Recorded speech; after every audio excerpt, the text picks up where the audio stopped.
नमस्कार दोस्तों, students learning academy में आपका स्वागत है। आज हमारा साइंस 2 का लास्ट लेक्चर है जो कि फोर्थ लेक्चर है। इसके बाद हमारा चैप्टर कंप्लीट हो जाएगा। तो आज हम लोग देखने वाले हैं डार्विन का प्राकृतिक चयन के सिद्धांत, उसके बाद लैमार्कवाद और उसके बाद मानवीय उत्क्रांति। तो पहले हम लोग स्टार्ट करते हैं। डार्विन का प्राकृतिक चयन का सिद्धांत क्या है उसके बारे में जानेंगे। पहले हम लोग रीड करते हैं। चार्ल्स डार्विन ने विविध प्रदेशों के वनस्पतियों तथा प्राणियों के असंख्य नमूने इकट्ठे किए और उनके निरीक्षण से डार्विन ने जो सच में होता है वही जो सक्षम होता है वही अस्तित्व को बनाए रखता है, यह बताने वाला प्राकृतिक चयन का सिद्धांत प्रसिद्ध किया। डार्विन ने क्या किया था, अपने आसपास की प्रदेशों के बहुत सारे प्रदेशों की वनस्पति और जो प्राणी थे उनके क्या किए, सैंपल्स नमूने को इकट्ठा किया। उसके बाद उन्होंने उसमें शोध किया, खोज किया और उन्होंने उसके बाद जो प्राणी सक्षम होते हैं, मतलब जो अपने आसपास के नेचर को ढाल लेते हैं अपने हिसाब से, वही लोग जिंदा रहते हैं, ऐसा उन्होंने बताया। और उन्होंने ये बताने वाला प्राकृतिक सिद्धांत दिया जिसके नाम से उनका एक पुस्तक भी प्रसिद्ध है जिसका नाम है ओरिजिन ऑफ स्पेसीज। मतलब ये प्राणी और सजीव कहाँ से उद्गम हुआ है इनका और ये कहाँ से आए हैं उसके बारे में उन्होंने इस बुक में विस्तार से बताया है। इसमें स्पष्टीकरण देते हुए डार्विन ने कहा कि सभी सजीव असंख्य मात्रा में पुनरुत्पादन करते हैं। ये सभी सजीव एक दूसरे से प्रतियोगिता करते हैं जो एक प्रकार से जानलेवा होती है। इस प्रतियोगिता में जीतने के लिए जो सजीव आवश्यक गुणधर्म दर्शाता है वही जीवित रहता है। परंतु प्राकृतिक चयन भी महत्वपूर्ण होता है क्योंकि प्रकृति में केवल अनुकूल सजीव ही जीवित रहते हैं, बाकी वे नष्ट हो जाते हैं।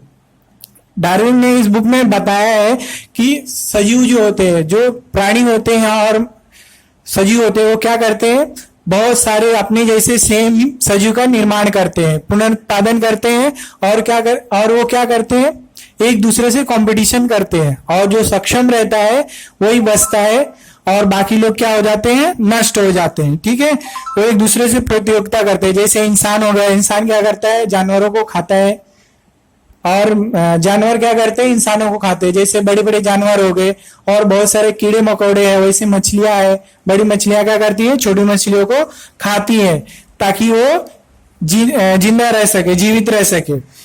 इसी प्रकार से यह प्रक्रिया चलता रहता है। ठीक है, डार्विन का प्राकृतिक चयन का सिद्धांत बहुत दिनों तक सर्वमान्य रहा, परंतु बाद में उसमें भी कुछ विषयों के संदर्भ में विरोध किया गया जिसमें से महत्वपूर्ण मुद्दे हैं।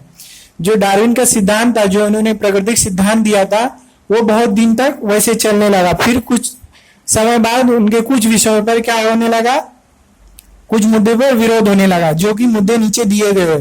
प्राकृतिक चयन यह एकमात्र मुद्दा उत्क्रांति का आधारभूत अंग नहीं है। उन्होंने जो इनका विरोध कर रहे थे वो बोल रहे थे कि जो उनका प्राकृतिक सिद्धांत है कि मतलब मानव क्या करता है, एक दूसरे से कंपटीशन करता है और जो सक्षम रहता है वही जीवित रहता है। खाली यही पॉइंट जो है ये क्या करता है, एकमात्र उत्क्रांति का एकमात्र मुद्दा नहीं हो सकता, आधारभूत नहीं हो सकता। और दूसरा उन्होंने बताया था उपयोगी तथा निरुपयोगी परिवर्तनों का स्पष्टीकरण डार्विन द्वारा नहीं दिया गया। ठीक है, उन्होंने बताया था कि सजीव के शरीर में बहुत सारे ऐसे अंग होते हैं जो क्या होते हैं, उपयोगी होते हैं और बहुत सारे अंग क्या होते हैं, उनके लिए काम नहीं आते, अनुपयोगी रहते हैं। उन्होंने उसके बारे में क्या पूरी तरह से स्पष्टीकरण नहीं दिया था, उसके खिलाफ भी क्या हुआ, विरोध हुआ। उसके बाद दिया है तीसरा, धीमी गति से होने वाले परिवर्तन तथा तीव्र गति से होने वाले परिवर्तन, इनका उल्लेख नहीं किया गया। सिर्फ डार्विन द्वारा उत्क्रांति के विषय में किया गया कार्य मील का पत्थर साबित हुआ। क्या हुआ, डार्विन ने जो बताया था कि ये परिवर्तन क्या होता है, बहुत ही धीमे और स्लो गति से होता है। बस कुछ परिवर्तन ऐसे भी है क्या है, वो बहुत ही तेजी से होते हैं, तो उनके बारे में डार्विन ने नहीं बताया था। फिर भी क्या हुआ, उनके जो सिद्धांत थे वो क्या हुए, मील का पत्थर साबित हुआ। ठीक है, इसके बाद हम लोग लैमार्कवाद के बारे में पढ़ेंगे। तो यहाँ पे देखो वैज्ञानिकों को परिचय दिया हुआ है, ये आपको एग्जाम में पूछेंगे नहीं, इसके लिए मैं इसके बारे में नहीं बताऊंगा, डायरेक्ट हम लोग अपने टॉपिक पे आएंगे। ठीक है, तो यहाँ पर देखो लैमार्कवाद ने क्या सिद्धांत दिया था उसके बारे में हम लोग पढ़ेंगे। उत्क्रांति होते समय सजीव के शरीर रचना में परिवर्तन होता है और ये परिवर्तन उस सजीव द्वारा किए गए प्रयत्न अथवा किए गए आलस पर निर्भर होता है, ऐसा सिद्धांत प्रस्तुत किया। इसे उन्होंने इंद्रियों का उपयोग और अनुपयोग सिद्धांत भी कहा जाता है। लयमार्कवाद ने क्या बोला था कि जो सजीवों की शरीर की रचना होती है, उनका आकार जो होता है वो किस पे डिपेंड करता है, उनके द्वारा किए गए प्रयत्न। जिस उनके कहने का मतलब है जो काम किया है, काम करते रहेगा, वो क्या होता है, उनके बॉडी का आकार अलग रहेगा, और जिन्होंने उनके बॉडी की रचना होते समय आलस की होगी, उनके बॉडी की रचना अलग हुई होगी। इसे इंद्रियों का उपयोग अनुपयोग का सिद्धांत भी कहा जाता है। ठीक है, इसके बाद आगे दिया है, इसके भी आगे जाकर उन्होंने ऐसा कहा कि पीढ़ी दर पीढ़ी जिराफ अपनी गर्दन तानकर पेड़ों के ऊपर की पत्तियां खाने के कारण लंबी गर्दन वाला बना। उसी प्रकार से लोहार के कंधे घनों के प्रहार से मजबूत हुए। शुतुरमुर्ग, ईमू आदि पक्षियों के पंख उपयोग में न लाने के कारण कमजोर हुए। हंस, बतखों के पैर पानी में रहने से तैरने योग्य हुआ, अथवा सांप ने बिल में जाने के योग्य शरीर रचना करते अपने पैर गंवा दिए। ठीक है, उन्होंने क्या बताया आगे, उन्होंने बताया जो जिराफ होता है, जिराफ क्या करता है, पेड़ से पत्तियों को खाता है, तो पत्तियों तक पहुंचने के लिए क्या करता था, अपनी गर्दन को ऊपर उठाता था। तो इसके कारण उनके गर्दन क्या हुए, धीरे धीरे उसमें चेंजेस आया और उनके गर्दन क्या हो गए, लंबे होने लगे। ठीक है, और बोला है कि लोहार क्या करता है, अपने हाथों से क्या करता है, घन हथौड़ा, बड़ा हथौड़े को कुछ चलाता है। इसके वजह से क्या होता है, उसके शरीर क्या होता है, मजबूत होता है। वैसे शुतुरमुर्ग, देखो शुतुरमुर्ग भी एक पक्षी है, ठीक है, ईमू भी एक पक्षी है। ये क्या है, ये उड़ते नहीं है, उड़ नहीं पाते हैं, पक्षी होने के कारण भी नहीं उड़ पाते। क्यों? क्योंकि इनको उपयुक्त मात्रा पर जमीन पर ही भोजन मिल जाता था, इसके लिए वो क्या करते थे, जमीन पर ही रहने लगे, और ज्यादा खाने के कारण क्या हुआ, उनका शरीर बहुत हैवी हो गया, वजनदार हो गया। इसके वजह से क्या हुआ, वो दोनों पक्षियां क्या करती हैं, नहीं उड़ पाती है। और बतख पानी में तैरते हैं, इसके लिए क्या हुआ, उनके पैर जो है पानी में तैरने लायक हो गए। उसी प्रकार सांप जो है, सांप बिल में रहते हैं, इसके लिए क्या हुआ, उनके पैर जो थे वो पैर गायब हो गए, और क्या हो गए, वो बिल में जाने लायक उनके शरीर का आकार बन गया। ये सभी उदाहरण उपार्जित विशेषताएं इस स्वरूप में होने के कारण ये एक पीढ़ी से दूसरी पीढ़ी में संक्रमित होती है। क्या बोला उन्होंने कि ये सब क्या है, जरूरी चीजें है। इसके लिए क्या हुआ, ये एक पीढ़ी से दूसरी पीढ़ी में जाने लगे। ये उपार्जित परिवर्तन के संक्रमण का सिद्धांत है, या लयमार्कवाद का सिद्धांत है। उनका सिद्धांत यही कहता है कि क्या, एक पीढ़ी में अगर कोई परिवर्तन हुआ तो सेम परिवर्तन क्या होगा, वैसे का वैसे ही अगले पीढ़ी में भी होगा, क्योंकि ये जरूरत है। लेकिन आगे चलकर क्या हुआ, विशिष्ट स्वरूप के प्रयत्न से शरीर के अंगों का विकास अथवा प्रयत्न न करने के कारण धीरे धीरे नष्ट होना यह मान्य हुआ, परंतु उनका पीढ़ी दर पीढ़ी संक्रमण अमान्य हुआ, क्योंकि स्वयं में लाए गए परिवर्तन नई पीढ़ी को नहीं दिए जाते। इसकी बार बार जांच की गई और लयमार्क के द्वारा प्रतिपादित सिद्धांत गलत साबित हुआ। लयमार्कवाद का जो सिद्धांत था कि उनके शरीर के अंग क्या होते हैं, धीरे धीरे क्या होते हैं, जो अनुपयोगी रहते हैं वो क्या होते हैं, नष्ट हो जाते हैं। ये तो मान्य हुआ, परंतु आगे क्या हुआ कि वो जो एक पीढ़ी से जो परिवर्तन एक पीढ़ी में आया, वो बार बार हर पीढ़ी में होगी। ये जो उनका सिद्धांत था वो क्या हो गया, अमान्य हो, वो गलत साबित हुआ।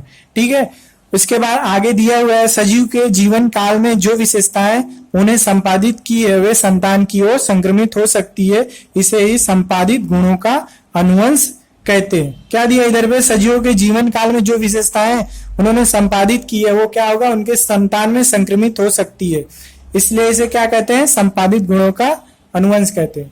जैसे कि एक सजीव, उसके अंदर कुछ गुण जो विशेषताएं हैं क्या है, वो दूसरे सजीव के अंदर भी उसके द्वारा निर्माण किए गए दूसरे सजीव में भी जा सकता है, इसलिए इसको क्या बोलते हैं, संपादित गुणों का अनुवंश कहते हैं। ठीक है, इसके बाद दिया है जाति उद्भव। ठीक है, जाति के आधार पर क्या परिवर्तन हुए उसके बारे में यहाँ पर बताया गया है। ठीक है, इधर दिया हुआ है, प्राणी और वनस्पतियों के विभिन्न जातियों का निर्माण यह उत्क्रांति का एक ही परिमाण है।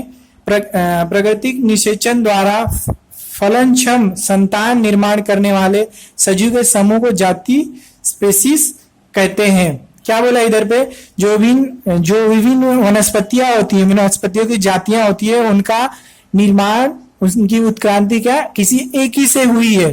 ठीक है, ऐसा कहा गया है कि किसी एक से होती है, और प्राकृतिक में जो फलनक्षम मतलब जो पैदा करने वाले वनस्पतियां हैं, जैसे अपने जैसे सेम संतान निर्माण करने वाली वनस्पतियां हैं, वो क्या है, उनको ये क्या बोला जाता है, अपने जैसे सेम तरीके का वो लोग सजीव का निर्माण करते हैं, उसे क्या कहते हैं, जाति समूह कहते हैं। ठीक है, प्रत्येक जाति विशिष्ट भौगोलिक स्थिति में बढ़ती है, उनका आहार विहार फलन क्षमता समागम काल आदि विभिन्न होता है। इसी कारण जाति विशेषताएं अस्थायी बनी रहती हैं, परंतु एक जाति से दूसरी नई जाति का निर्माण होने के लिए जनुकीय बदलाव जिम्मेदार होता है। उसी प्रकार से भौगोलिक तथा पुनरुत्पादनीय बदलाव भी जिम्मेदार होता है। इधर क्या बताया गया है, जो भौगोलिक प्रत्येक जाति जो होती है, जो अलग अलग वनस्पतियां होती हैं या सजीव हो गए, ये क्या होता है, उनकी भौगोलिक स्थिति से उनके शरीर का निर्माण होता है। जैसे कि कुछ लोग जैसे इंसान हो गए, कुछ क्या रहते हैं, पहाड़ी इलाके में रहते हैं, ठंडे जगह पर रहते हैं, इसके लिए उनका स्किन देखोगे त्वचा जो रहता है क्या रहता है, बहुत ही व्हाइट रहता है, और क्या रहता है, उनको टच करने पे तुमको खून दिखेंगे। ठीक है, बहुत ही पतला रहता है उनका त्वचा। लेकिन बहुत सारे जगह पे क्या रहता है, तापमान अलग रहता है, अलग अलग तापमान की वजह से और भौगोलिक स्थिति की वजह से उनके शरीर की बनावट क्या होती है, अलग होती है। वैसे वनस्पतियों का भी बनावट क्या होता है, अलग अलग रहता है, बट वो क्या रहते हैं, एक ही प्रजाति से निर्मित हुई वनस्पतियां रहती है। सिर्फ भौगोलिक स्थिति के कारण क्या होता है, उनमें थोड़े बहुत बदलाव आते हैं।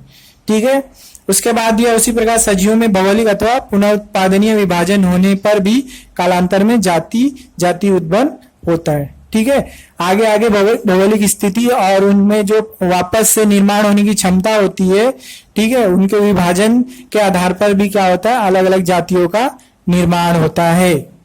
इसके बाद है मानवीय उत्क्रांति। तो अभी हम लोग पढ़ेंगे मानवीय उत्क्रांति कैसे हुई, मानव का जन्म निर्माण कैसे हुआ, उसके बारे में पढ़ेंगे। ठीक है, उत्क्रांति के कारण अत्यंत सरल एक कोशिकीय सजीवों से लेकर आज तक ज्ञात सभी जैव विविधताओं का सृजन हुआ दिखाई देता है।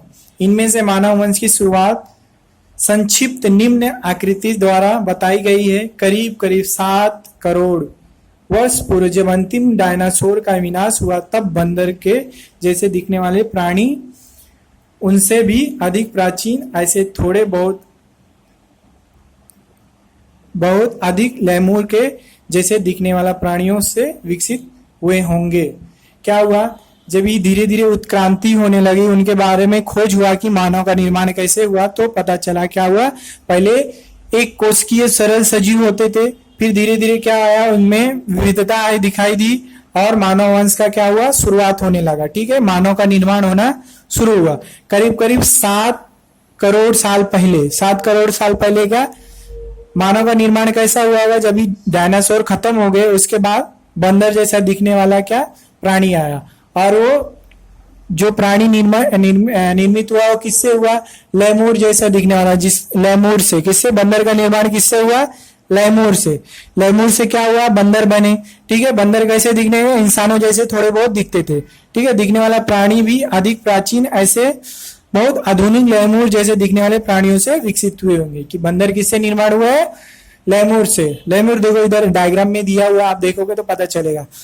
लेमूर से बंदर बने, बंदर से क्या बने, इंसान बने। ठीक है, दिखने वाले विकसित हुए होंगे। उसके बाद क्या दिया, 4 करोड़ वर्ष पूर्व अफ्रीका के इस बंदर जैसे प्राणियों की पूंछें नष्ट हुई, उनके मस्तिष्क का आकार बड़ा होकर उनका विकास हुआ, हाथों के पंजों में सुधार हुआ तथा वे एप जैसे प्राणी बने। क्या हुआ, 4 करोड़ वर्ष पहले क्या हुआ, अफ्रीका महाद्वीप में जो बंदर थे उनके क्या हुए, धीरे धीरे पूंछ क्या हुए, नष्ट होने लगे, और उनका मस्तिष्क जो था, दिमाग क्या हुआ, बड़ा होने लगा, आकार में क्या हुआ, बड़ा होने लगा।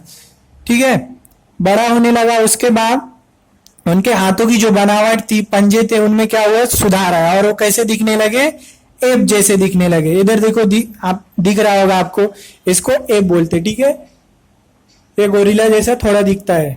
ठीक है, एप जैसे प्राणी बने। उसके बाद कालांतर में ये शुरुआत के एप जैसे एप कपी प्राणी दक्षिण तथा आग्नेय एशिया में पहुंचे, तथा अंत में गिबन तथा ओरंगटान उटान में उनका रूपांतरण हुआ। क्या हुआ, वो वहां से दक्षिण अफ्रीका से वो धीरे धीरे कहाँ आए,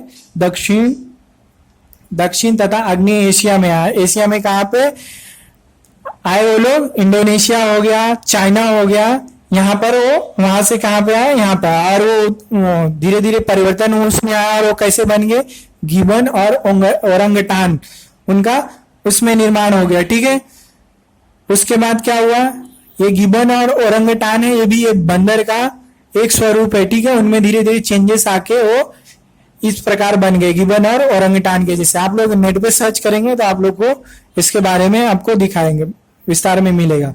शेष ऐप जैसे प्राणी अफ्रीका में ही स्थायी हुए तथा लगभग 2.5 करोड़ वर्ष पूर्व उनमें चिंपांजी तथा गोरिल्ला का उदय हुआ। क्या हुआ, जब भी दक्षिण अफ्रीका में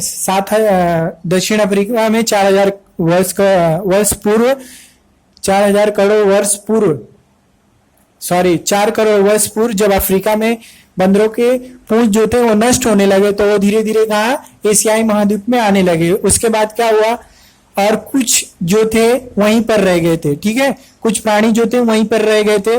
2.5 करोड़ पहले क्या हुए, वो प्राणी वहीं पर रह गया और उनका रूपांतरण किस में हो गया, चिंपांजी और गोरिल्ला में हो गया।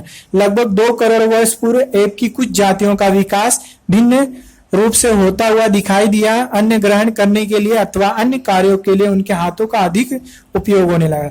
2 करोड़ वर्ष पहले क्या हुआ, कुछ ऐसे प्राणी थे, उसमें से कुछ प्रजातियां थी, क्या होने लगी उनकी, उनमें क्या हुआ, धीरे धीरे परिवर्तन आता हुआ दिखाई दिया और वो क्या करने लगे, धीरे धीरे अन्न ग्रहण करने लगे। ठीक है, और अपने हाथों का उपयोग वो लोग ज्यादा करने लगे। ठीक है, देखो इसमें तुमको जो डायग्राम दिख रहा है इधर, मानव वंश के प्रवास, इसमें मानव का निर्माण कैसे हुआ स्टेप वाइज दिया हुआ है तुमको। ठीक है, यहाँ में दिया है लेमूर से क्या बने, इजिप्टोपिथिकस बने, जिनको हम लोग क्या बोलते हैं, बंदर बोलते हैं। उसके बाद ड्रायोपिथिकस आए, उसके बाद रामापिथिकस क्या है, मानव का स्टार्टिंग का स्वरूप है। उसके बाद क्या दिया है, एस्ट्रोलोपिथिकस है। वो क्या करने लगे, धीरे धीरे उनका दिमाग जब बढ़ा तो क्या करने लगे, हाथों का यूज करने लगे। जो रामापिथिकस थे वो क्या हुआ, धीरे धीरे सीधा खड़े होने की कोशिश किया और वो सीधा खड़े होने लगे। और जो एस्ट्रोलोपिथिकस थे वो क्या करने लगे, धीरे धीरे वो अपने हाथों का क्या करने लगे, यूज करने लगे। ठीक है, और कुशल मानव का निर्माण कब हुआ, जब वो लोग अपना दिमाग भी यूज करने लगे और हाथों का भी यूज करने लगे और वो सीधा खड़े होने लगे। उसके बाद खड़ा चलने वाला मनुष्य, देखो ये वाला डायग्राम है, इसमें एकदम से सीधा मानव के जैसे खड़ा होकर चलने वाले मनुष्य का निर्माण हुआ। ठीक है, ऐसे धीरे धीरे प्रोसेस चलते गया। उसके बाद आगे की पीढ़ी आई। ठीक है, उन्होंने क्या किया, आग की खोज की, हथियारों की खोज की, फिर आगे आगे धीरे धीरे ऐसे ये प्रोसेस आगे चलता गया। उसके बाद हम लोग आ गए होमो हेबिलिस, होमो सेपियन, जो कि हमारी प्रजाति कहलाती है। ठीक है, आगे दिया है, शुष्क होने वाले वातावरण के कारण जब जंगल नष्ट होने लगे तब ये ऐप पेड़ों से उतरकर नीचे आए। उनके कमर की हड्डियों का विकास हुआ, इस तरह से हुआ कि वे घास वाले प्रदेशों में सीधे खड़े रहने लगे। तब उनके हाथ किसी भी उपयोग के लिए स्वतंत्र हुए, ये हाथों का उपयोग करने लगे। सीधे खड़े रहने वाले पहले मानव सदृश प्राणी लगभग 2 करोड़ वर्ष पूर्व अस्तित्व में है। क्या हुआ, पहले बंदर कहाँ रहते थे, पेड़ों पर रहा करते थे। जब भी भोजन की कमी होने लगी तो वो क्या हुए, जमीन पर आए। लेकिन जमीन पर बड़ी बड़ी घास होने के कारण क्या होता था, उनको भोजन जो चाहिए रहता था वो सामने कहाँ पर है वो दिखता नहीं था। इसलिए क्या किया, वो लोग अपने दोनों पैरों पर खड़े होने लगे, जिसके कारण उनके आगे के जो 2 पैर थे वो हाथ के रूप में वो लोग इस्तेमाल करने लगे। ठीक है, इसी प्रकार वो 2 करोड़ वर्ष पूर्व क्या हुए, सीधा खड़े होने के 2 करोड़ वर्ष पूर्व वो सीधे खड़े होने वाले प्राणी अस्तित्व में आए। उसके बाद यह मानव सदृश प्राणियों की सबसे पहली अभिलिखित हमारे पास है, जो पूर्व अफ्रीका के रामापिथिकस इस ऐप की है। आगे चलकर यह ऐप आकार में बड़ा हुआ तथा अधिक बुद्धिमान हुआ। करीब 40 लाख वर्ष पूर्व दक्षिण अफ्रीका में एक ऐप का विकास हुआ, जो कि ये डायग्राम में दिया है, वो इसी को नीचे एक्सप्लेन किया हुआ है। ठीक है। उसके बाद दिया करीब 20 लाख वर्ष पूर्व इस मानव सदृश प्राणी की रचना मानव होमो इस प्रजाति के सदस्य जैसी हुई, अपने करीबी जैसे दिखाई देने लगी। इस तरह से कुशल मानव तैयार हुआ। करीब 15 लाख वर्ष पूर्व सीधे चलने वाले मानव का विकास हुआ। क्या हुआ? 20 लाख वर्ष पूर्व क्या हुआ? मानव सदृश में क्या हुआ? उनकी रचना में क्या हुआ? बदलाव हुआ, और वो कैसे दिखने लगे? होमो मतलब इंसानों जैसा दिखने लगे। ठीक है। उसके बाद करीब 15 लाख वर्ष पूर्व चलने वाला मानव का विकास हुआ। उसके बाद क्या हुआ? आगे चलकर सीधे 2 पैरों पर चलने वाले मानव का विकास हो गया। उसके बाद दिए आगे करीब 1 लाख वर्ष तक सीधे चलने वाले मनुष्य का मस्तिष्क बड़ा होने की दिशा में उनका विकास होते रहा तथा उनसे अग्नि के उपयोग को खोज निकाला। करीब 50,000 वर्ष पूर्व मानव का मस्तिष्क लगभग पूर्णतः विकसित हो चुका है था और बुद्धिमान मानव होमो सैपियन इस वर्ग का सदस्य मानने योग्य हो चुका था। क्या हुआ? धीरे धीरे उनके अंदर परिवर्तन आया और क्या होने लगा? उनका मस्तिष्क था, उनका दिमाग धीरे धीरे बढ़ा। और वो क्या करते थे? पहले ये जो जानवर थे, ये मनुष्य थे, वो क्या करते थे? मांस को कच्चा खाते थे। क्या करते थे? कच्चा खाते थे। इसके लिए उनको एनर्जी ज्यादा लगती थी चबाने के लिए। मैंने आप लोगों को पहले बताया ये एनर्जी ज्यादा लगती थी। और तो जब भी होमो इरेक्टस प्रजाति आई, माना है होमो सेपियन से पहले जो होमो इरेक्टस प्रजाति आई, उन्होंने क्या किया था? आग की खोज की थी और उसमें क्या करने लगे? भोजन को पकाकर खाने लगे। इससे लिए मांस को चबाने के लिए उनको ज्यादा एनर्जी नहीं लगती थी। वो इसी प्रकार वो क्या हुआ? बुद्धिमान होते गया। उसके बाद आगे दिया है निएंडरथॉल मानव, ये बुद्धिमान मानव इस वर्ग का पहला उदाहरण माना गया। करीब 50,000 वर्ष पूर्व को क्रो-मैग्नन मानव अस्तित्व में आया तथा उसके बाद यह विकास पहले की अपेक्षा तीव्र गति से होता गया। ठीक है। ये जो था प्रोसेस आगे चलते गया और 50,000 वर्ष पूर्व क्या हुआ? उससे भी विकसित मानव का निर्माण हुआ और ये क्या हुआ? ये प्रोसेस बहुत ही तीव्र गति से होने लगी। उसके बाद क्या हुआ? करीब 1,000 वर्ष पूर्व बुद्धिमान मानव खेती करने लगा, जानवरों के झुंड पालने लगा, उन्होंने बस्तियों का निर्माण किया। फिर संस्कृति का विकास हुआ। करीब 5,000 वर्ष पूर्व लिखने की कला आविष्कार हुआ तथा इतिहास की शुरुआत हुई। करीब 400 वर्ष पूर्व आधुनिक विज्ञान का विदय हुआ तथा 200 साल पूर्व औद्योगिक समाज की शुरुआत हुई। अभी हम यहाँ तक आए हैं, फिर भी आज तक मानव वंश के उद्गम के विवरण की खोज जारी है। क्या हुआ? 1,000 साल पहले क्या हुआ? मानव बुद्धिमान जब भी हुआ, उसमें परिवर्तन आते गए तो क्या किया? वो धीरे धीरे खेती करने लगे। अपने भोजन के लिए क्या करते थे? वो सिर्फ शिकार पर ही नहीं निर्भर रहते थे, वो क्या करते थे? खेती भी करने लगे। उसके बाद जानवरों को पालने लगे। जानवरों को पालने के बाद उन्होंने बस्तियों का निर्माण किया जो कि एक साथ रहने लगे। फिर उन्होंने संस्कृति की निर्माण की, एक दूसरे से मिलजुल कर रहने की प्रक्रिया शुरू की। उसके बाद क्या हुआ? धीरे धीरे उनमें लिखने पढ़ने की क्षमता आई। ठीक है। उसके बाद धीरे धीरे इतिहास लिखने की शुरुआत हुई। करीब 400 साल पहले क्या हुआ? 400 साल पहले आधुनिक विज्ञान का उदय हुआ। जो विज्ञान है उसका उदय कभी हुआ? 400 साल पहले। और 200 साल पूर्व क्या हुआ? औद्योगिक समाज का शुरुआत हुई। इससे क्या हुआ? जब भी 200 साल पूर्व औद्योगिक समाज की शुरुआत हुई तो इससे क्या हुआ? मानव वंश की खोज में और भी क्या हुई? और भी तेजी आ गई, क्योंकि औद्योगिकरण होने के कारण रिसर्च जो है हमारा, खोज में औद्योगिकरण होने के कारण उसमें पैसा क्या हो गया? ज्यादा आने लगा। इसके लिए लोग उसमें ज्यादा रुचि लेने लगे। इससे क्या हुआ? धीरे धीरे ये मानव वंश के उद्गम का विवरण की खोज और तेजी से चलने लगी। लेकिन इतनी सारी खोज होने के बावजूद भी अभी भी मानव कैसे निर्माण हुआ, क्यों निर्माण हुआ, इसका पूरा साक्ष्य नहीं मिला है। इसके लिए खोज अभी तक जारी है। ठीक है। इसी तरह से हमारा चैप्टर यहीं पर खत्म होता है और अगला चैप्टर हम लोग आगे के लेक्चर में स्टार्ट करेंगे। धन्यवाद।